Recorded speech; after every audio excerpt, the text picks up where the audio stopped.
Hello বন্ধুরা, আবারও নিয়ে এসেছি নতুন একটা ভিডিও। তো তোমরা কেমন আছো? আশা করি নিশ্চয়ই ভালো আছো। তো তোমাদের স্বাগত জানাচ্ছি রঞ্জিতা 14 চ্যানেলে। তো তোমরা দেখতেই পাচ্ছ আমি কিসের ভিডিও নিয়ে এসেছি। তো এই মহাভোগের প্রসাদ ভিডিও নিয়ে এসেছি। তোমরা তো খেতে পারবে না, তোমাদের দেখিয়ে তোমাদের ভোগটা গ্রহণ করাচ্ছি। তো দেখতে থাকো ভিডিওটি। যদি ভালো লেগে থাকে তাহলে অবশ্যই লাইক, শেয়ার, কমেন্ট আর সাবস্ক্রাইব করে দিও। তো থ্যাংক ইউ। তো বন্ধুরা, তোমাদেরও নিশ্চয়ই মুখে জল আসছে না? আমি বুঝতে পেরেছি, আমারও মুখে জল আসছিল।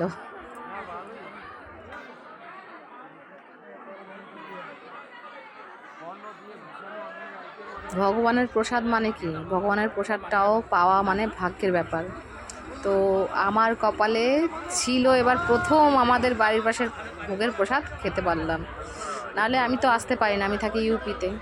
তো আমার যে পুরো ভিডিওটি ইউপির থেকে কি করে আসলাম, কিভাবে আসলাম, কুম্ভ মেলায় গেছিলাম, সেগুলো তো দেখতেই পেরেছো। এবার এই কীভাবে আসলাম কলকাতাতে সেটা তো দেখাইনি, সেই ভিডিওটাও তোমাদের কাছে নিয়ে আসবো। তো অবশ্যই সেই ভিডিওগুলোও দেখো। আর বন্ধুরা, হ্যাঁ, তোমাদের কাছে অবশ্যই একটা কথা রইল, তোমরা কিন্তু ভিডিওটি পুরোভাবে দেখো, স্কিপ যেন না করো। বন্ধুরা, তোমাদের কাছে রিকোয়েস্ট রইল।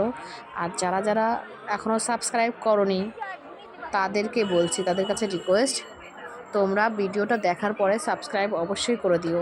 আর কমেন্ট করে জানিও যে ভিডিওটি কেমন লাগলো। তো আর বলার কিছু নেই। আর যারা অলরেডি সাবস্ক্রাইব করে দিয়েছো তাদের তো অনেক অনেক অনেক অনেক ধন্যবাদ, অসংখ্য ধন্যবাদ।